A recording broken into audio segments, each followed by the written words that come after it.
Salut! Généralement, quand je m'ennuie, je pars sur Reddit. J'ai dit, attends, et si je lisais tout ce qui était en actualité sur Reddit maintenant? Suis-je la méchante pour avoir dit oui à la demande en mariage public de mon copain, puis l'avoir refusé en privé? Alors, mon copain qui a 28 ans et moi-même j'ai 26 ans, sortons ensemble depuis environ 3 ans. Tout se passe bien, mais j'ai été claire sur le fait que je ne suis pas encore prête pour le mariage. Je lui ai dit que j'avais besoin de plus de temps pour être à l'aise avec une étape aussi importante. D'accord, j'ai même pas besoin de lire le reste de l'histoire pour savoir que tu as l'aise. Ça va pas dans sa tête. Devant Dieu, pendant toute ma vie, j'ai pensé que les demandes de mariage en public étaient ok. Puis un jour, je suis venue sur Internet. Internet m'a dit non, c'est pas ok. Genre, c'est seulement ok. Vous avez parlé de ça avant. Tu as été clair que c'était quelque chose avec laquelle tu étais d'accord. Et genre, c'est tellement fou quand tu y réponds. C'est tellement taré de partir demander quelqu'un en mariage si vous n'avez jamais parlé de mariage. Et genre, si tu ne sais même pas comment la personne se sent par rapport au mariage, à quelle étape dans votre relation vous êtes. C'est taré. On fait pas ça. Personne ne devrait faire ça. Mais bon, on va lire le reste de l'histoire. Il y a quelques semaines, nous étions à une grande fête organisée par sa famille pour les 60 ans de son père. J'ai remarqué qu'il était un peu nerveux, mais je n'y ai pas prêté attention. Puis, pendant l'événement, il a attiré l'attention de tout le monde. Frère, on ne fait pas ça. Il s'est mis à genoux et m'a demandé en mariage devant tous ses amis et sa famille. J'étais totalement prise au dépourvu et j'ai paniqué. Devant ce genre de situation, c'est tellement dur de dire non parce que toute l'attention est sur toi. Le gars savait déjà qu'elle n'était pas prête. Peut-être c'était juste pour lui mettre une pression supplémentaire pour qu'elle accepte. Parce que... Bref, je suis énervée. Et généralement, je me dis, le gars, il est pas bête. Il doit être sur Internet. On a vu tellement d'histoires passer comme ça, où les gens, on leur demande en mariage en public, ils disent oui. Et après, en privé, ils partent te dire non, hein, ça marche pas, c'est pas comme ça. Genre... Bref. J'étais totalement prise au dépourvu et j'ai paniqué. J'ai déjà entendu des histoires sur la façon dont refuser une demande en mariage en public peut humilier quelqu'un. Et je ne voulais vraiment pas lui faire ça, surtout devant toutes les personnes qui comptent pour lui. Ah, c'est pour ne pas l'humilier que tu as dit non, ma soeur, tu es plus forte que moi, Donc, j'ai dit oui sur le moment. Tout le monde a applaudi et il avait l'air si heureux. Je me suis sentie horrible de l'avoir induit en erreur. Tu ne l'as pas induit en erreur, il a essayé de te piéger et donc c'est bien fait pour lui. Mais je ne savais pas quoi faire d'autre. Après la fête, pendant le trajet en voiture, je lui ai parlé en privé. Et je lui ai expliqué que même si je l'aimais, je n'étais pas prête à me marier pour l'instant. Et que j'avais seulement dit oui pour éviter de l'embarrasser devant tout le monde. Je pensais qu'être honnête en privé était la meilleure des choses à faire. Est-ce que c'est la meilleure des choses à faire? Nous n'avons encore rien dit à sa famille ou à ses amis. Et il continue d'appeler et d'envoyer des messages pour me féliciter. Sincèrement, c'est pas ton boulot, c'est lui qui doit les appeler pour dire que non, c'est annulé. Parce que tu l'avais déjà dit que tu ne voulais pas te marier. C'est quoi ça encore? C'est qui le contrarie encore plus. Si ça te contrarie, il fallait pas lui faire ça. Je vois aussi des vidéos postées en ligne par ses amis où il est à genoux. Donc, c'est maintenant assez public. Alors, Reddit, suis-je la méchante? Aurais-je dû simplement dire non en public? Ou ai-je eu raison de lui épargner l'embarras sur le moment? Sincèrement, ma soeur, tu es complètement dans le vrai. Je pense que si quelqu'un te fait ça, connaissant déjà ton sentiment par rapport à la situation, c'est vraiment de sa faute à lui et il a pris sa chance. Toi aussi, tu as pris ta chance. Et bref, bye bye. Histoire simple et bouclée.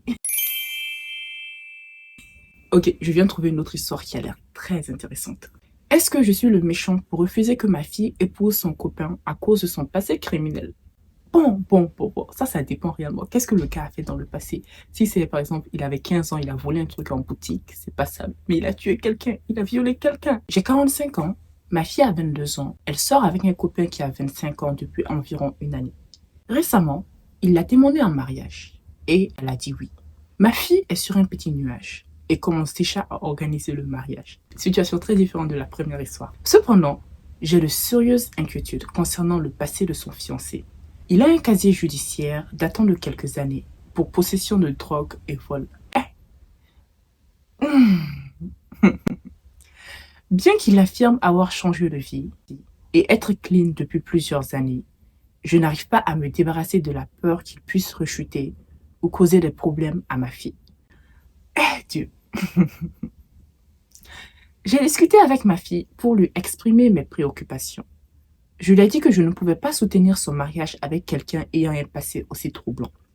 Elle a été dévastée et m'a accusé de ne pas faire confiance à son jugement et de ne pas donner une chance à son fiancé. Ma femme pense que je suis trop dure et que les gens peuvent changer. Elle croit que nous devrions soutenir la décision de notre fille. mais je n'arrive pas à passer à autre chose. Ma fille menace de s'enfuir pour se marier si nous ne donnons pas notre bénédiction. Et cela crée beaucoup de tension dans notre famille. Alors, suis-je le méchant dans cette histoire? D'accord, mon avis honnête. Sincèrement, si c'était dans un film et qu'on regardait le film du point de vue de la fille et du fiancé, je serais tellement en colère contre le père. Je dirais, ouais, mais c'est quoi ça? Il a changé, ça fait des années et tout. Mais sincèrement, dans la vraie vie, j'aurais un blocage. Est-ce que j'empêcherais ma fille de se marier avec? Non, mais j'aurais un blocage et je ne serais jamais réellement totalement à l'aise. Parce que, qu'on se dise la vérité, genre, côté vol, si c'était pas un truc super organisé, bande organisée, criminel et tout, super terrifiant film, ça va. Mais si, genre, c'était un petit truc qu'il a pioché dans un Walmart, dans un Target, ok. Mais si, genre, c'est organisé, j'aurais trop peur. Et côté drogue, j'ai un avis très strict, très strict, quoi, tu vois. Et donc, sincèrement, pour moi, c'est un réel blocage. Je comprends le père. Est-ce que je pense qu'il devrait empêcher le mariage? Non, parce que tu vas empêcher, ils vont partir se marier de l'autre côté et voilà, quoi. Mais genre, juste dis à la fille que tu seras toujours sur la réserve et bah, c'est tout. Je pense que c'est le maximum que tu puisses faire dans cette situation. Les gens sont menés à faire leur propre erreur dans la vie et dans le pire des cas, sois toujours là pour soutenir ta fille, quel que soit ce qui se passe, quoi. Encore. Les premiers commentaires, ça m'étonne même pas, parce que c'est Reddit, quoi. Les gens sont très ouverts d'esprit. Pour être honnête, moi, je pense que mon ouverture d'esprit s'arrête à un certain point. Pas aussi ouverte que je voudrais ou que je pourrais l'être sur certains sujets. Le premier commentaire, ça m'étonne pas, c'est Reddit, quoi. Commentaire dit oui, complètement. Votre fille est une adulte et peut épouser qui elle veut. Cela vous plaise ou non, vous avez le choix. Soit vous acceptez et décidez de la soutenir dans ses décisions, soit vous la perdez à tout jamais. C'est à vous de voir. Tout le monde prend de mauvaises décisions à un moment donné ou autre de sa vie. Si nous étions tous jugés en permanence pour nos erreurs passées, personne ne progresserait jamais. N'avez-vous jamais fait une erreur? Sincèrement, je suis d'accord avec ce commentaire, mais je me dis les erreurs ont des poids différents. Donc, sincèrement, ce commentaire, je pense que je suis beaucoup plus d'accord avec que celui qu'on vient tout juste de lire. Et la personne dit, je suis aussi un père, donc je comprends ce que vous ressentez. La réalité est que vous ne pouvez pas l'empêcher d'épouser cet homme. Ce qui est vrai. Vous devriez faire tout ce que vous pouvez pour apprendre à le connaître et trouver un terrain d'entente avec lui. Soutenez votre fille et soyez présent pour elle afin qu'elle puisse vous inclure dans sa vie. Si vous continuez sur cette voie-là, vous risquez de vous retrouver à l'écart, à observer de loin. Ce qui est vrai. Parce que ouais, la majorité des commentaires soutiennent la fille et disent que bah, c'est une adulte, elle fait ce qu'elle veut. C'est que je suis complètement d'accord avec. Mais comprenons aussi le sentiment du papa et d'où est-ce qu'il vient. Bah, ça... Bref, c'est tout. Ça fait 3 histoires. Je suis fatiguée. C'était bien et je sais pas comment conclure cette vidéo.